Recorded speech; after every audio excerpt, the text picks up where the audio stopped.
Yes, people, how's it going? Welcome back to Lily White Lane. Hope you're all doing good. Hope that you're all keeping safe and well. And I hope that you've all had a really good Christmas, whatever you've been getting up to over the last few days. I'm not going to lie to you guys, I feel like Mr. Blobby today after stuffing so much fantastic food in my fat gob over the last couple of days. Turkey, gammon, pigs in blankets, buffet bits. I'm absolutely stuffed after all the fantastic food I've eaten over the last few days. But from a personal standpoint, it's been a fantastic Christmas, and I hope you guys have had a fantastic Christmas, eating and drinking way too much and spending it with your loved ones. But look, now that Christmas has come and gone, 2024 is upon us. But before we reach the new year, hopefully Ange Spurs side can deliver us 2 late Christmas presents at the end of the year. Spurs have 2 games coming up before the new year, Brighton away and then Bournemouth at home. Brighton away is the first of the 2 that we do play tomorrow night, and hopefully, as I say, we can pick up a huge 3 points, but it's not going to be easy. We've got the injuries we've been dealing with over the last few months, the likes of Maddison, Van den Ven and Bentancur, but another one has been added to the list this morning, Romero. I genuinely believe Voldemort has put a curse on our bloody football club. I mean, honestly, the amount of ridiculous injuries we've been getting this season, and it really does make you think. Maybe this is a positive statement to make, but if we didn't have these injuries, I genuinely believe we'd be top, or at least up there. I mean, with a fully fit team, with the likes of Maddison, Bentancur in there, you know, this isn't even counting the suspensions that the likes of Bissouma and Udogie have been picking up quite consistently. But if we had the likes of Maddison, Bentancur, Mickey Van den Ven in that team over the last few months, I think we'd be right up there. Liverpool haven't impressed me too much. They've been winning games, but they haven't been playing brilliantly. Arsenal aren't as good as a team as they were last season. City are hugely dropping off. And Villa, as I say, started fantastically, but they were never in a title race and they're struggling now. So I believe we'd be right up there, but injuries really have hurt us this season. Hopefully there's not any more, but Romero is a big blow this morning. 4 to 5 weeks without him. Daniel Levy signed some players in January. Enoch signed some players in January. Back big Ange Postecoglou. The fact we're 4th with all of these injuries and suspensions that we've had this season speaks volumes and shows how good of a manager we have at this football club right now.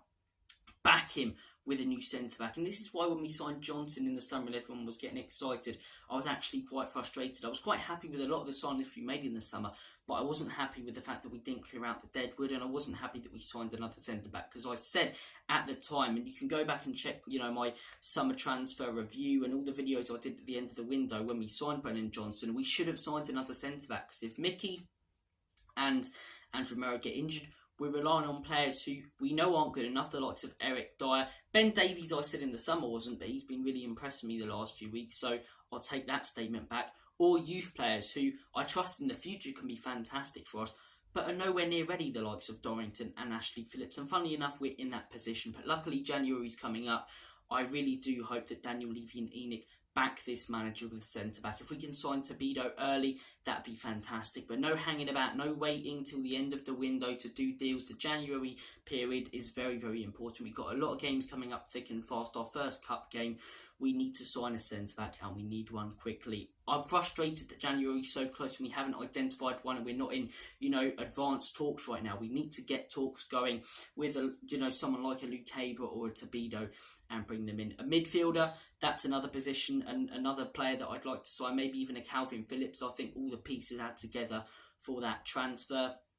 And then a striker, in my opinion. If we can pull off those 3 deals in January, it'd be fantastic. But the centre-back for me is the first one we need to look at, and we need to do it early. Romero is a big blow, and in terms of the lineup, I think it will be different without him, quite obviously. I think Vicario in goal, Mickey Van den Ven set to come back soon, but he isn't quite ready. So a centre-back partnership, what I predict is that he will play Ben Davies and Eric Dyer. What I want to see is Ben Davies and Dorrington, Ben Davies and Ashley, or even Ben Davies and Højbjerg, but it's not what I want. It's a predicted lineup, so I'm going to go with Ben Davies and Eric Dyer. I think Udogie, it's good to have him back. We struggled a little bit down that left-hand side against Everton in that fantastic win that we did get.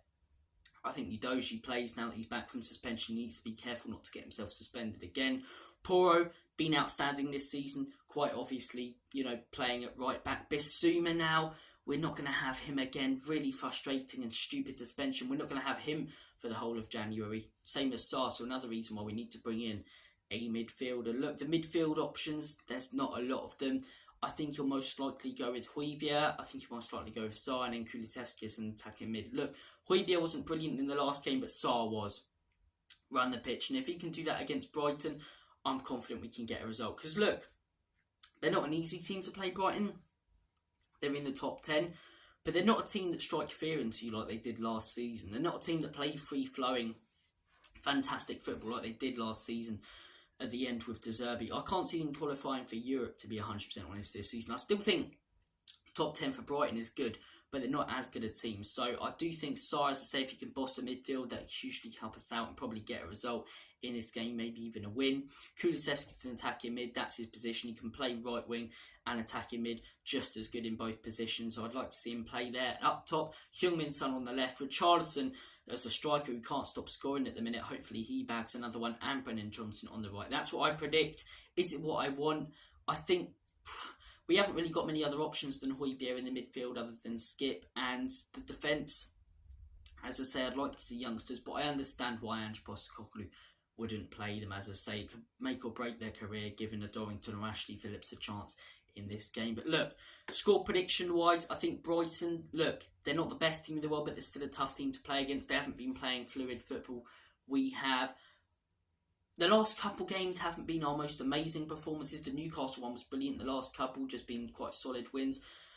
I'm going to go for a 2-1 Spurs win. I do think we will win this one. I think we've got a little bit too much quality for them. But I think without the likes of Bissouma, Romero, Mickey, Bentancur, Maddison, we need certain players to step up. We need Son to have a very good game. We need Sarr in the midfield to have a very good game to allow us to control this one and to make the system work. And whoever fills in, as I say, for Christian Romero, we need to have a very good game. Because playing out from the back, as I say, Romero does it the best out of all of our defenders. You know, Cooley brings players on to us and then plays it out fantastically. We need someone to come in and do a job like him. But score prediction, I'm going for a 2-1 Spurs win. I'm going to say Son and Richarlison scored the 2 goals, just like Everton. Hopefully we can go there and pick up 3 points. Our recent form's been better. 3 wins on the bounce. Let's make it 4. And then let's make it 5 and head into the new year with a green chart. When you look at the Premier League table, fully green. It'd be lovely to see. Thank you guys for watching this video. Take care. Enjoy the game and the rest of the festive period. You know, get some cheeses out and more great food and drinking and spend time whilst you're off with family members. And if you're not off, as I say, I feel for you and I hope you do get on okay at this festive period. And, you know, at this time, because Christmas, it's not great for some people. It's not great for some people. So keep them people in mind. And if you ever want to talk to anyone watching this who's having, you know, a hard time, reach out to me on Twitter. Honestly, I'll be happy to talk to you. But look, thank you for watching this video. Take care. And as always, Comedy Spurs, Enoch and Levy out in Big Ange. We trust.